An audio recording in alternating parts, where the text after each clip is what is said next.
Hello दोस्तों, कैसे हो? अच्छे हो? आज की द्विघात समीकरण पार्ट 3 की क्लास में सभी बच्चों का वेलकम, स्वागत है। सभी को गुड आफ्टरनून। तो देखो प्यारे बच्चों, द्विघात समीकरण में कल हम द्विघात समीकरण के अंदर मैं आपको विशेष परिस्थितियों में हल के बारे में बता रहा था।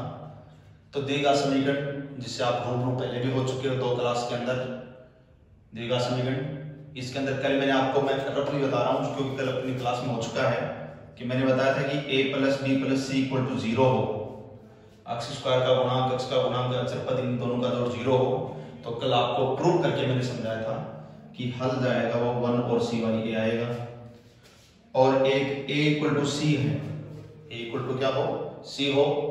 तो मैंने आपको बताया था कि मूल परस्पर एक दूसरे के क्या होंगे? व्युत्क्रम होंगे। एक अल्फा है तो एक बीटा है तो 1/बीटा के बराबर, यानी कि मूलों का गुणा है वो एक हो जाएगा, एक मूल दूसरे का व्युत्क्रम होगा। ये बातें कल हो चुकी थी, मैंने कुछ 3-4 क्वेश्चन, बहुत अच्छे क्वेश्चन भी इसके ऊपर कराए थे। तो ये समझ में आ रही होगी, ये कल कर चुके हैं। बहुत ही दोनों इंपॉर्टेंट पार्ट थे दोनों, ठीक है। अब अपन नेक्स्ट आगे बढ़ते हैं। आगे इसमें जो है वैसे ज्यादा इंपॉर्टेंट नहीं है क्योंकि आप खुद ही गैस करके निकाल सकते हो कि यदि इसके अंदर मान लीजिए कि c = 0 हो, अगर मैं ये मान लूं कि द्विघात समीकरण में c 0 हो जाए तो आप खुद सोच सकते हैं इसमें अगर c 0 हो गया तो फिर अपने पास ये रहेगा। अब ये 2 पार्ट रहेंगे, यानी कि रफली अपन बात करें ax² + bx = 0 हो जाएगा। तो इसमें अक्ष कॉमन आ जाएगा तो ax + b = 0। अब ये क्या आएगा? ये तो समय के गर्त में छुपा है। क्यों? क्योंकि ये a और b के मान पे निर्भर करेगा। तो इससे क्या वैल्यू आएगी हम फिलहाल नहीं कह सकते, लेकिन यहाँ पे ये देख रहे हैं कि या तो ये 0 या ये 0, तो x = 0। तो कहने का मतलब एक मूल सदैव 0 होगा। एक मूल सदैव क्या होगा? 0 होगा। बात समझ आ गई? यानी किसी द्विघात समीकरण के अंदर अगर c 0 है, अचर नहीं है, तो एक मूल सदैव क्या होगा? 0 होगा। अगली बात, यदि b और c दोनों ही 0, एक b एंड c दोनों 0 हो गए, क्योंकि वास्तविक संख्याओं के समुच्चय में भी c होते हैं। a 0 कभी भी हो नहीं सकता, वरना तो द्विघात समीकरण नहीं होगा। ये मैं आपको पहले कह चुका हूं। इसका मतलब a तो 0 होगा नहीं, लेकिन b और c दोनों 0 हो गए। तो आप तो देखिए कि अगर b और c दोनों 0 हो गए तो अकेला x² का टर्म रहेगा, यानी x² = 0, तो x = 0 0, यानी कि दोनों मूल ही क्या हो जाएंगे? 0 हो जाएंगे। तो ये सीधी सी बात है, दोनों मूल 0 होंगे, ठीक है। और फिर ज्यादा इंपॉर्टेंट इसकी कोई बात नहीं है। अगली चीज, यदि ओनली b = 0, अगर ये b 0 हो गया, b 0 होने से देखो रफली बता रहा हूं, b 0 होने से क्या हुआ? x² + c = 0, तो x² = -c/a। कई बार मैं बच्चों को कहता हूं कि बोलिए कि ये क्या आया? प्लस का या माइनस का? तो बच्चे कहते हैं सर माइनस का। नहीं बेटा, ये डिपेंड करेगा c और a। ये c और a भी तो कोई, इनमें कोई प्लस माइनस हो सकता है। तो हम पहले से इसको कंप्लीटली ये नहीं बोल सकते कंप्लीटली कि ये प्लस होगा या माइनस होगा, बट जो भी होगा आप इसका वर्गमूल लेंगे, लास्ट में x = निकालेंगे तो वर्गमूल लेंगे तो प्लस माइनस लगेगा। अब ये प्लस का है तब तो इसका वास्तविक संख्या है, यानी कि रियल में वर्गमूल हो जाएगा। अगर माइनस का है तो ये काल्पनिक आ जाएगी। तो इसका आंसर वास्तविक भी हो सकता है और काल्पनिक भी हो सकता है, लेकिन ये जरूर कह सकते हैं। अब पहले से ये तो नहीं कह सकते कि प्लस का यानी वास्तविक हल होंगे या काल्पनिक, लेकिन ये जरूर कह सकते हैं कि जो मूल होंगे, हल होंगे, वो परस्पर क्या होंगे? ऋणात्मक होंगे। क्या होंगे? परस्पर ऋणात्मक। एक प्लस का तो एक माइनस का। तो मूल परस्पर ऋणात्मक होंगे। तो मूल परस्पर क्या होंगे? ऋणात्मक, यानी कि एक प्लस का तो दूसरा माइनस का। तो प्यारे बच्चों, समझ में आ रही बात आपको? अच्छी बात है, समझ में आ रहा है? जुड़े रहें, ज्यादा से ज्यादा सभी बच्चों को समझाएं और ज्यादा से ज्यादा लाइक सब्सक्राइब करें और बेल आइकन को जरूर दबाएं ताकि जैसे नया वीडियो आए तो आपके पास तुरंत अपडेट रहे। जुड़े रहें। डेली आपके पास नए वीडियो आते रहेंगे, तो आपने कॉपी पेस्ट कर लिया होगा खटाक, इट्स ओके। तो चलो आगे बढ़ते हैं अपन। चल, बहुत अच्छी बात है। अब इस कड़ी के अंदर अपन शानदार चीज आगे कर रहे हैं। देखो बेटा, एक नया टॉपिक बताते हैं इसके अंदर, मोनो के सममित व्यंजक। मोनो के सममित व्यंजक, जिसको अंग्रेजी में क्या कहते हैं, सिमेट्रिक। अंग्रेजी में क्या कहते हैं, symmetric expression of the roots. मोनो के सममित व्यंजक, symmetric expression of the roots. Symmetric expression क्या होते हैं, मैं मौखिक रूप में आपको बता दूं, लिखने की बजाय मैं आपको ये बता दूं कि जैसे मान लीजिए कि अल्फा और बीटा किसी द्विघात समीकरण के मूल हैं, अल्फा और बीटा किसी द्विघात समीकरण के मूल हैं, तो ऐसे व्यंजक जिनमें इन मूल अल्फा और बीटा की स्थितियों को परस्पर बदल दिया जाए, यानी अल्फा की जगह बीटा, बीटा की जगह अल्फा रख दिया जाए, और तो व्यंजक के मान में कोई फर्क नहीं पड़े, तो ऐसे व्यंजकों को अपन क्या कहते हैं, सममित व्यंजक कहते हैं। ठीक है, कुछ एग्जांपल ले रहा हूं आपको। तो इसकी जो परिभाषा है वो तो आप खुद स्वयं लिख लेंगे। क्या लिखोगे कि ऐसे व्यंजक जिनमें मूल, यदि अल्फा बीटा किसी द्विघात समीकरण के मूल हैं, तो मोनो के अल्फा बीटा मोनो के ऐसे व्यंजक जिनमें उनकी स्थिति को या उनको परस्पर बदलने पर व्यंजक के मान में कोई परिवर्तन नहीं हो, सममित व्यंजक कहलाते हैं। ठीक है, एकदम नॉर्मल डेफिनेशन है। तो इसके मैं कुछ एग्जांपल बता रहा हूं। जैसे मैं अल्फा प्लस बीटा ही ले लेता हूं। क्या ले लेता हूं, अल्फा प्लस। अच्छा, एक चीज का बेटा ध्यान रखना, सभी सबको पता है कि ax² plus bx plus c equal to 0 द्विघात समीकरण है, और अल्फा बीटा इसके अगर मूल हैं तो सबको पता है कि alpha plus beta equal to minus का by ये होता है, और alpha beta equal to cy, क्योंकि ये पहली क्लास में चर्चा कर चुके हैं अपन। तो अब यहाँ पे देखें अल्फा प्लस बीटा, तो मान, इसका मान सभी आगे लिखने की जरूरत नहीं है, इसकी वैल्यू यानी हम सभी को इसमें अल्फा प्लस बीटा में बदलेंगे, और अल्फा और बीटा को अगर आपस में बदल दें, यहाँ पे अल्फा लिखते हैं, यहाँ पे बीटा लिखते हैं, तो क्या इसके मान में कोई परिवर्तन होगा, नहीं होगा। तो यह भी मूलों का एक सममित व्यंजक ही होता है। ठीक है, ऐसे ही अपन बात करें अल्फा बीटा, तो यह भी मूलों का सममित व्यंजक ही है। इसी प्रकार से बात करें अल्फा² प्लस बीटा²। अब बताओ मेरे को कि अगर मैं यहाँ पे इसको बीटा² लिख दूं, यहाँ पे अल्फा² लिख दूं, क्या फर्क पड़ेगा, कोई फर्क नहीं पड़ेगा। तो दैट इज सिमेट्रिक एक्सप्रेशन। ठीक है, चलो तो बताओ अब इसका मान क्या लिखोगे, क्या लिख सकते हैं इसको अपन, अल्फा प्लस बीटा का whole square minus 2 alpha beta, क्योंकि जब अपन इसका होल स्क्वायर खोलेंगे तो क्या आएगा, अल्फा का whole square, sorry alpha square plus 2 alpha beta plus beta square और माइनस 2 अल्फा बीटा। तो अब ये जो 2 अल्फा बीटा इसमें आएगा वो माइनस से कट जाएगा, तो ओनली क्या बचेगा, alpha square plus beta square. तो इसका मान अपन इसके पदों में निकालेंगे, क्योंकि alpha plus beta alpha beta का मान यहां से अपने पास समीकरण से मिलेगा। ठीक है, उसके बाद में जैसे 1/अल्फा प्लस 1/बीटा, ये भी मूलों का सममित व्यंजक है।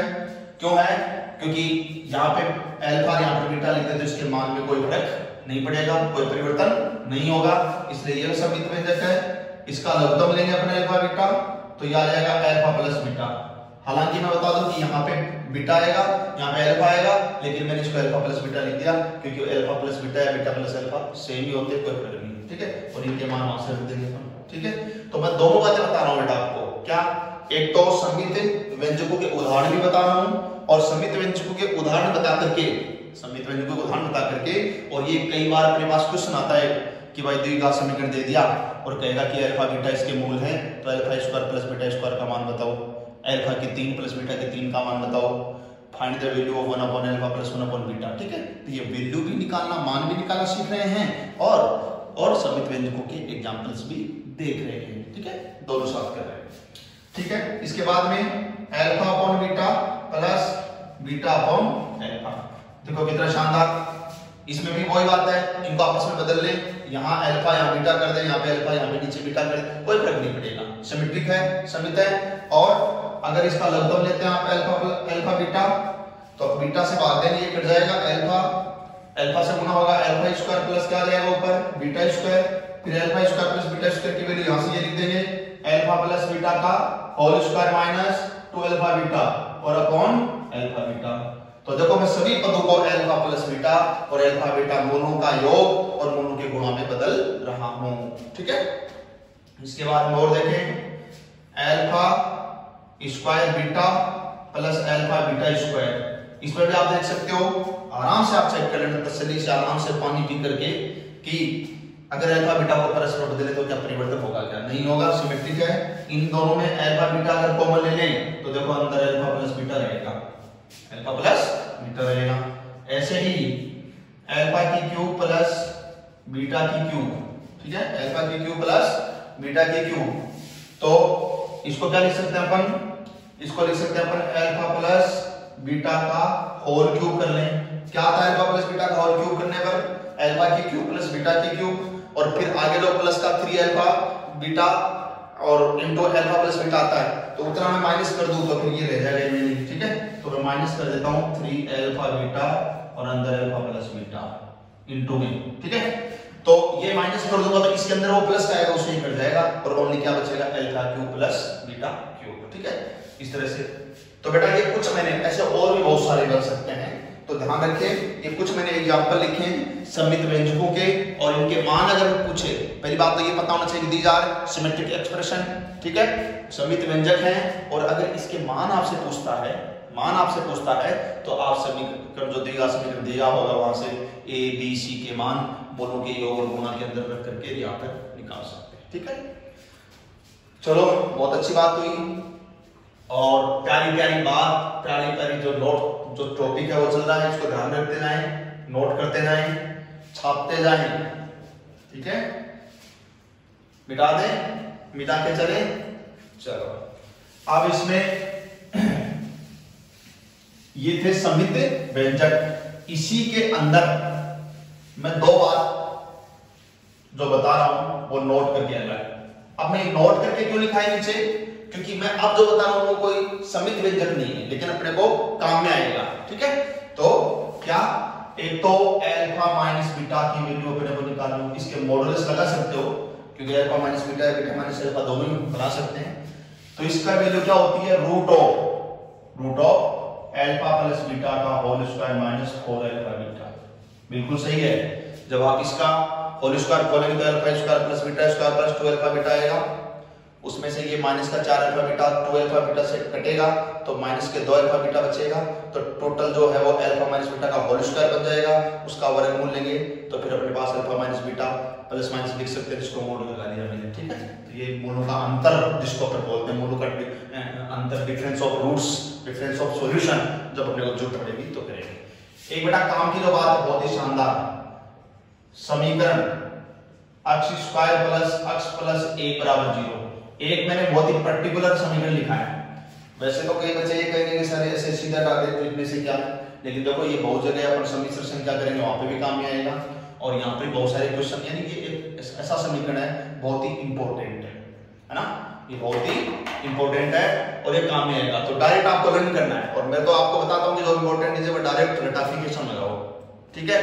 क्या कि इस समीकरण के जो मूल हैं, इस समीकरण के जो मूल है ओमेगा व ओमेगा स्क्वायर होते हैं, ओमेगा व ओमेगा स्क्वायर होते हैं। अब कई बच्चे आंसर ओमेगा और ओमेगा स्क्वायर क्या है, तो यहां तो मैं बता देता हूं क्या कि ये जब इसको सरल करेंगे x बराबर सीधा आचार्य सूत्र लगाएंगे, द्विघाती सूत्र लगाएंगे तो माइनस b यानी कि 1 plus minus root of b square का मान 1 माइनस 4ac, तो एक ही है सब और अपॉन 2 है तो 2 ही आएगा। इस तरह से सॉल्व करेंगे तो -1 प्लस माइनस के 3, तो माइनस का इलाज आइटा स्क्वायर होता है क्योंकि आप सब जानते हैं कि आइटा स्क्वायर का मान -1 होता है, तो इसका वर्गमूल लेंगे तो इसका मान आ जाएगा आइटा रूट 3 और अपॉन में आ जाएगा 2, एक बार प्लस एक बार माइनस, तो -1 प्लस आइटा रूट 3/2 के ओमेगा होता है, -1 माइनस आइटा रूट 3/2 के ओमेगा स्क्वायर। इस तरह से ओमेगा और ओमेगा स्क्वायर जिसको अपन क्या कहते हैं, इकाई के सम्मिश्र घनमूल कहते हैं, cube root of unity, cube root of unity इकाई के सम्मिश्र घनमूल कहते हैं, जो सम्मिश्र संख्या के अंदर डिटेल से करेंगे। फिलहाल आपको क्या करना है, इसको डायरेक्ट लर्न करना है, अपने हाथ में रखना है, हथेली में रखना है, क्योंकि देखना है जोर कितना बाजवी का दिल में, क्यों? तो अच्छी तरह से ध्यान में करना, फिर ये मत कहना कि सर मिला नहीं, क्योंकि आप मिला नहीं, इसका मतलब है कि आपने ढूंढने की हद तक आप गए नहीं हो। ढूंढने की हद तक आपको जाना पड़ेगा अगर आपको कुछ गेट करना, फील करना, महसूस करना, जिंदगी में कुछ लेना है तो। It's okay. इसलिए बेटा रटो भी, समझो भी। किसी भी एग्जाम के अंदर सक्सेस होने के लिए सारी बातें साम दाम दंड भेद सभी लगाना पड़ता है, ठीक है? तो लगे रहो, डटे रहो। आज WHO की गाइडलाइन आई है और कहा है कि अगर वैक्सीन बन भी जाएगी तो 5 साल तक ये जाने वाला नहीं है। 5 साल तक किसी न किसी रूप में ये अपना मतलब एक तरह से असर दिखाता रहेगा। इसलिए हमें ऑनलाइन के जमाने को, डिजिटल जो चीज है उससे जुड़ करके उससे अपने को खुद को एक तरह से संतुलित एडजस्ट करना पड़ेगा, ठीक है? चलो आगे बढ़ते हैं। ये बातें सबको ध्यान में होगी, बहुत अच्छी अच्छी बातें हुई। अब मैं कुछ आपको इसके अंदर क्वेश्चन और बताने वाला हूं। देखो एक क्वेश्चन है, बहुत ही शानदार क्वेश्चन है, ठीक है? और क्वेश्चन क्या है देखिए, बहुत ही शानदार क्वेश्चन है। एक एग्जांपल कराता हूं आपको। एक एग्जांपल है कि यदि x minus a x minus b into a equal to c के मूल, इसके मूल है अल्फा बीटा, और तो इसके क्या है, ये मूल अल्फा बीटा है, तो समीकरण x minus alpha into x minus beta plus c बराबर 0 के मूल क्वेश्चन मार्क यानी पूछे क्या होंगे। ऑप्शन आपको मैं दे देता हूं। ऑप्शन है ए सी होंगे, बी और सी होंगे, ए और बी होंगे, और ए प्लस सी और बी प्लस सी होंगे, ठीक है? चलो अच्छी बात है। तो बेटा देखो इसके मूल में डायरेक्ट बताता हूं। इसके मूल क्या है, अल्फा बीटा। तो पहले तो इसको थोड़ा एडजस्ट कर लेते, इसको गुणा करें तो क्या आएगा, x स्क्वायर आएगा, देखो। और शायद यहां से आपके पास माइनस ए प्लस बी इंटू एक्स आएगा, आराम से देख लो। और प्लस का ए बी माइनस का सी इक्वल टू 0 आएगा। आराम से आप देखिए कि एडजस्ट करने पर यही बनेगा, क्या ये बनेगा। चलो अब इसके मूल क्या बोल रहा है आपको, अल्फा बीटा बोल रहा है, तो इसका मतलब मूल होगा अल्फा प्लस बीटा। क्या सूत्र बताया था, माइनस का बी बटाए माइनस इंटू एक्स का गुणांक बटे एक्स स्क्वायर का गुणांक। तो एक्स का गुणांक ये माइनस माइनस क्या हो जाएगा, प्लस हो जाएगा, ए प्लस बी, और एक्स का गुणांक 1 है तो वो 1 है, ये आया। और मूलों का गुणा, ये तो योग है, ये तो योग है अल्फा प्लस बीटा, और मूलों का गुणा अल्फा बीटा सी बटा ए होता है। सी का मतलब ये अचर पद, ए का मतलब गुणा में 1 है, इसलिए ये आ जाएगा ए बी माइनस सी। यहां तक समझ में आ गया होगा सबको। मूलों का योग और मूलों का गुणा हमने निकाल लिया, ठीक है? चलो बेटा अब इसके मूल पूछा है तो चलो इसको थोड़ा एडजस्ट करो। इसको एडजस्ट करते तो क्या आएगा, x square minus alpha plus beta into x आएगा, नहीं आएगा, आराम से देखो, यानी इसको मल्टीप्लाई गुणा कर लेना, खोल लेना, एडजस्ट कर लेना, ठीक है? और क्या आएगा, और आएगा अल्फा बीटा, और क्या आएगा, और प्लस का c इक्वल टू 0। ये देखो ये आएगा, नहीं आएगा, कौन, इसको मल्टीप्लाई करके एडजस्ट करने पर ये आया, ठीक है?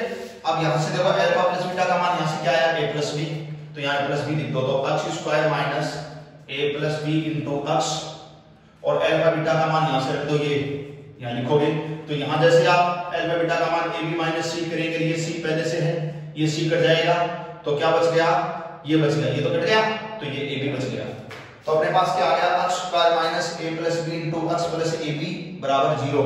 ऐसा नहीं लग रहा आपको, ऐसा लग रहा है क्या कि जैसे x square minus a b का योग यानी मूलों का योग इनटू x प्लस मूलों का गुणा a b, तो इसका मतलब मूल क्या आ गए, अल्फा बीटा की जगह कौन आ गए, a और b आ गए, यानी इस समीकरण के जो मूल है वो कौन बन गए, a b बन गए। क्या बन गए, a b बन गए, ठीक है? तो इसको छापते जाइए। बहुत ही शानदार क्वेश्चन, शानदार चीज आपको मैं बता रहा हूं। ऐसे क्वेश्चन, शानदार क्वेश्चन हर एग्जाम में पूछते हैं, ठीक है? मिटा दो,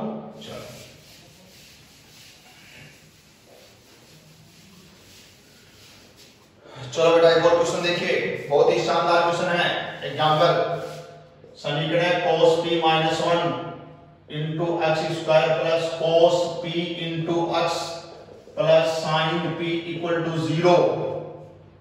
ठीक है, के मूल वास्तविक, इसके मूल वास्तविक हो तो, मूल वास्तविक हो तो p का मान, और ऑप्शन दे रखे हैं p बिलोंग्स टू 0 से 2 पाई, दूसरा option p belongs to minus pi से 0, तीसरा option p belongs to minus pi by 2 से प्लस पाई बाई 2, और fourth option p belongs to 0 to pi. Okay, अच्छा लग रहा है? क्यों नहीं लगेगा? क्योंकि मिस्टर जोशी ही है। ठीक है, चलो अच्छी अच्छी बातें करते हैं।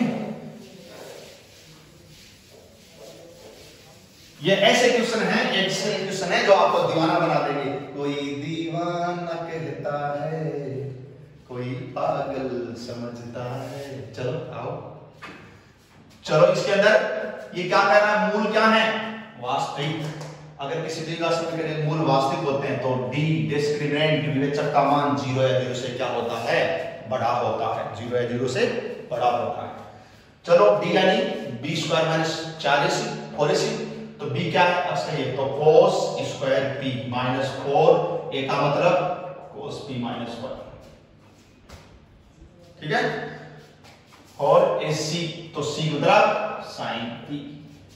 देख लो आराम से, हो गया 0 या 0 से ग्रेटर, 0 या 0 से ग्रेटर हो गया।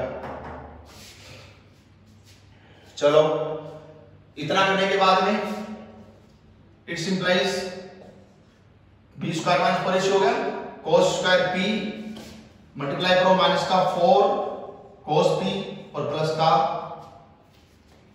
और इसमें sin p भी आप मल्टीप्लाई कर सकते हैं, और cos p ये जो है, ठीक है, तो इसको अपन ऐसे एक काम कर सकते हैं। देखो थोड़ा सा आपको सही लगे, इसको ऐसे कर लो कि इसमें आप 4 इस माइनस को अंदर डाल दो, इसको 1 माइनस cos p कर लो आप, तो बस ये मैंने ये माइनस था इसको प्लस कर दूं, ये जो माइनस है इसको इसके अंदर डाल दिया, 1 माइनस cos p कर दिया, इसको प्लस कर देता हूं। ठीक है, सारा झंझट खत्म कर देंगे आप, 0 0 से हो गया।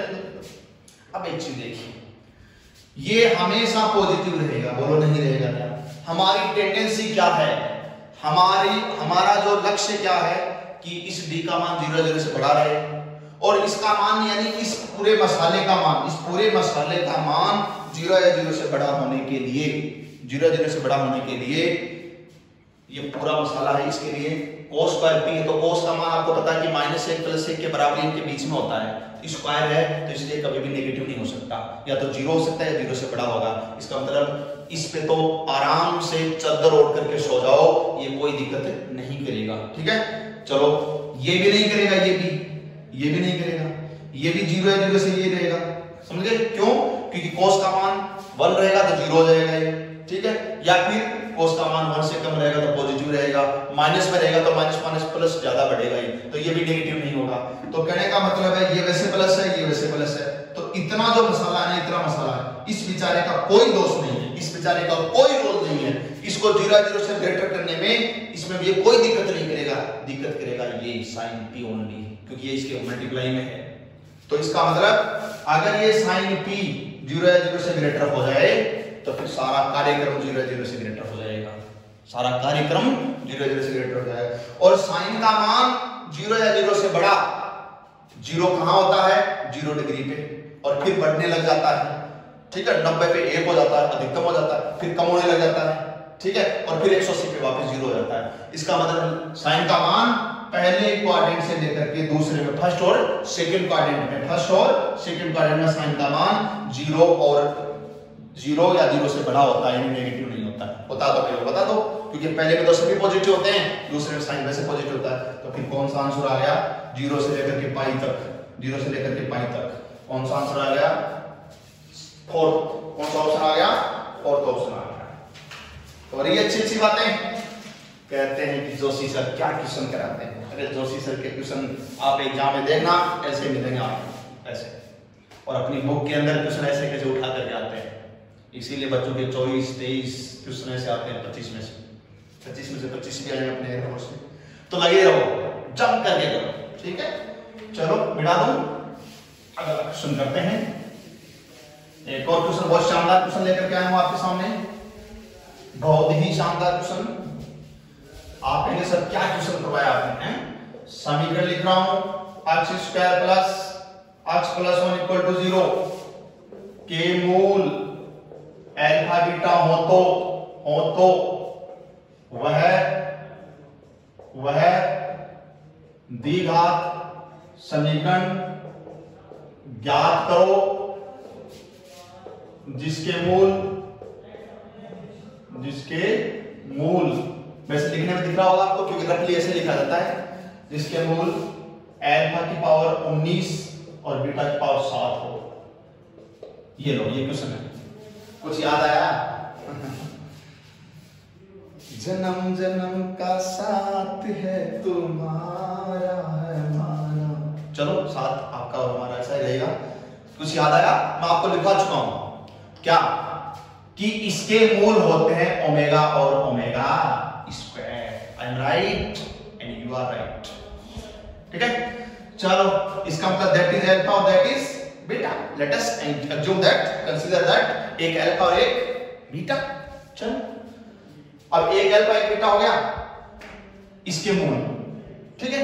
एक काम करते हैं, पर मेरे को अल्फा की पावर 19 बनानी है, मेरे को वो समीकरण निकालना जिसके मूल दिस और दिस हो, ऐसा हमें समीकरण निकालना है, ठीक है। इसका मतलब मैं अल्फा की पावर 19 करता हूं, अल्फा की पावर कितनी करता हूं? 19।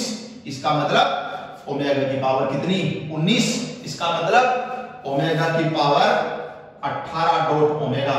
इसका मतलब 1 डॉट ओमेगा। इसका मतलब ओमेगा, इसका मतलब अल्फा, क्योंकि आपने ओमेगा अल्फा को माना था, क्योंकि ओमेगा की 3 का मान कितना होता है? 1, सबको याद है ना। और बाकी सम्मिश्र संख्या में कर लेंगे कि सर ये तो बताओ कि ये ओमेगा की 3 का मान 1 क्यों होता है, तो जेब में डाल लो ऊपर वाले में, इसको बाहर निकालेंगे जब अपन सम्मिश्र संख्या पढ़ेंगे, ठीक है।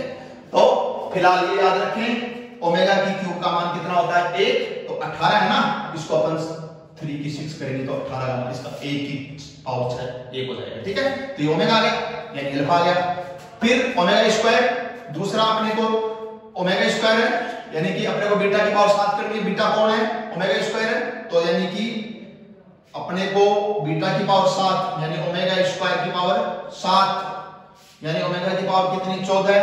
तोड़ दो वही, ओमेगा की पावर 12 डॉट ओमेगा स्क्वायर, 12 को वही अपन 3 की पावर 4 करेंगे तो ये 1 हो जाएगा। तो ये आ गया ओमेगा स्क्वायर, यानी वापस क्या आ गया अपने पास? बीटा का मान ही आ गया। यानी जिस अल्फा की पावर 19 और बीटा की पावर 7 का मान भी वापस क्या आ जाता है? क्या आ जाता है? अल्फा और बीटा ही आ जाता है, यानी कि ओमेगा और ओमेगा स्क्वायर ही आ जाता है। बोलो आ जाता नहीं आ जाता?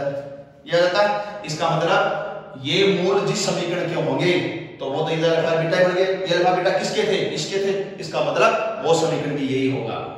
तो आंसर भी कौन सा आएगा? यही आएगा answer, x square plus x plus 1। समझ में आया क्या? कुछ समझ में आया? ये मूल यही होगा, ठीक है। चलो एक बात और करते हैं, क्या आपको दे रखा ये तरीका समझ में आ गया सबको? दूसरा देखो, x square plus x plus 1 बराबर 0, x स्क्वायर प्लस x, ये मैं इसको क्या करता हूं? x माइनस 1 से मल्टीप्लाई कर देता हूं दोनों तरफ। x माइनस 1 से करें तो 0 से करें तो 0 आएगा। तो फिर ये क्या है? ये x की क्यूब माइनस 1 की क्यूब बराबर 0, यानी कि a की क्यूब माइनस b की क्यूब का फॉर्मूला बन गया। अब इसको आप चाहे x की क्यूब बराबर 1 लिख सकते हो, x की क्यूब बराबर क्या लिख सकते हो? 1, ठीक है। x की क्यूब का मान क्या लिख सकते हो? 1। चलो तो अब मेरे को ये बताओ, ये x क्या है? अल्फा बीटा जो है ये मूल ही तो है। तो बेटा अल्फा बीटा समीकरण के हल मूल हैं, तो x के मान ही तो हैं, समझ गए? तो इसका मतलब ये है कि जैसे अल्फा की 19 का मान निकालना है, यानी x की पावर अपने को कितने का मान निकालना? 19 का तो निकालना बेटा, क्योंकि मूल हल ही तो है, x के मान ही तो है, ठीक है। फिर अब इसको तोड़ ले, x की पावर वही चीज आ गया समझ में। तो x क्यूब का मान कितना? 1। तो फिर बोलो क्या बचेगा? ईमानदार से बताओ, x बचेगा नहीं बचेगा? x का मतलब क्या? किसकी जगह लिखा था आपने x? आपने अल्फा की जगह लिखा था x, अल्फा की जगह लिखा था x, यानी कि अल्फा ही आ जाएगा, समझ गए। ऐसे ही बीटा की पावर 7 के मान निकालोगे तो बीटा की पावर 6 डॉट बीटा लिखेंगे। अब बीटा की पावर 6 जिसको अपन क्या लिख सकते हैं, तो वही चीज कि बीटा की जगह लिख सकते हो तो x की पावर 7 कर लें। चलो इसको मैं लिख देता हूं, इसको आप ऐसे कर लें x की पावर 7, समझ आ जाएगा। तो क्योंकि वही हल है और फिर वही x की पावर 6 डॉट x करेंगे, ये 1 हो जाएगा और ये क्या आ जाएगा, x आ जाएगा। x आपकी बात किसकी जगह लिखा था आपने, बीटा की जगह लिखा था, बीटा लिख दिया तो वापस वही बोले अल्फा और बीटा रहेंगे तो वापस वही समीकरण होगा। तो ये जो मूल है ये उसी समीकरण के, इसी समीकरण के होंगे, यही आंसर इसका होगा। ठीक है, दोनों तरीके बता दिए मैंने। चलो आगे बढ़ते हैं, थोड़ा थ्योरी और करते हैं और अच्छी बात करते हैं। चलो एक खतरनाक बात करते हैं। कौन सी बात करते हैं, खतरनाक। सर ये खतरनाक बात क्या होती है? अरे खतरनाक बात देखो कैसा होती है। खतरनाक बात ये होती है शॉर्ट ट्रिक्स। ये लो शॉर्ट ट्रिक आएगी। क्या आएगी शॉर्ट ट्रिक? एग्जाम में बहुत सारे ऐसे क्वेश्चन आते हैं। कैसे?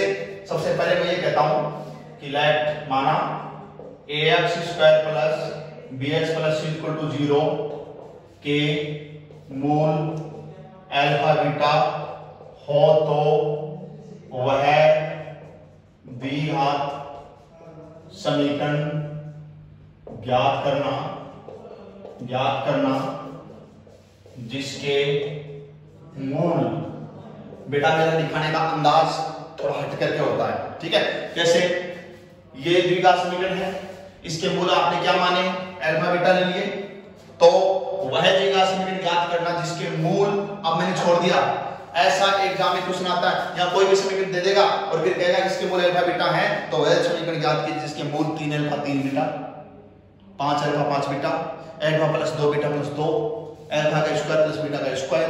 तो इसकी छोटा तरीका मैं सभी का एक साथ बताऊंगा, ठीक है। तो नंबर एक आपसे एक कहेगा कि वह द्विघात समीकरण ज्ञात करो जिसके मूल माइनस अल्फा माइनस बीटा हो। क्या हो? माइनस अल्फा माइनस, इस समीकरण के मूल अल्फा बीटा है और आपको वह समीकरण पूछ रहा है जिसके मूल क्या है, माइनस अल्फा माइनस बीटा हो। देन आपको क्या करना है, शॉर्ट ट्रिक क्या करनी है, आपको करना है बाय पुटिंग। क्या करना है? बाय पुटिंग अक्स। ये लो, ये क्या ट्रिक हुई, आपको अक्स की जगह क्या लिखना है, उसके अंदर डायरेक्ट माइनस अक्स लिखना है, बस काम हो जाएगा, काम हो जाएगा, ठीक है। शॉर्ट ट्रिक याद करें, फिर मैं भी एग्जांपल बताऊंगा इसके ऊपर, ठीक है। चलो अगली बात, दूसरा आपको कहे कि नहीं वह द्विघात समीकरण याद करो जिसके मूल, आपको कहे कि नहीं वह द्विघात समीकरण याद कीजिए जिसके मूल 1 अल्फा और 1 beta, 1 upon alpha 1 upon beta हो। तो आपको क्या करना है, आपको बाय पुटिंग अक्स की जगह 1 अपॉन अक्स रखना है। समीकरण में जहां अक्स होता है वहां पे दोनों जगह क्या रखना है, 1 अपॉन अक्स रखना है, काम हो जाएगा, ठीक है। चलो तीसरी चीज, अब आपको ये पूछे कि वह द्विघात समीकरण जिसके मूल अल्फा, छोड़ो पहले ये करा देता हूं, के अल्फा और के बीटा हो। क्या हो? के अल्फा और के बीटा। ये के क्या है, के कोई भी संख्या है, 2 हो सकती है, 3 हो सकती है, 5 हो सकती है, माइनस में प्लस में बटे कोई भी हो। आपको काहे को लेना बेटा, आपको तो ये ध्यान में करना है ना। चलो तो के अल्फा और के बीटा हो, तो आपको क्या लिखना है उसके अंदर, बाय पुटिंग क्या करना है, आपको करना है अक्स की जगह अक्स बाई के लिखना है। क्या लिखना है अक्स की जगह, अक्स बटे के रखना है डायरेक्ट, ठीक है।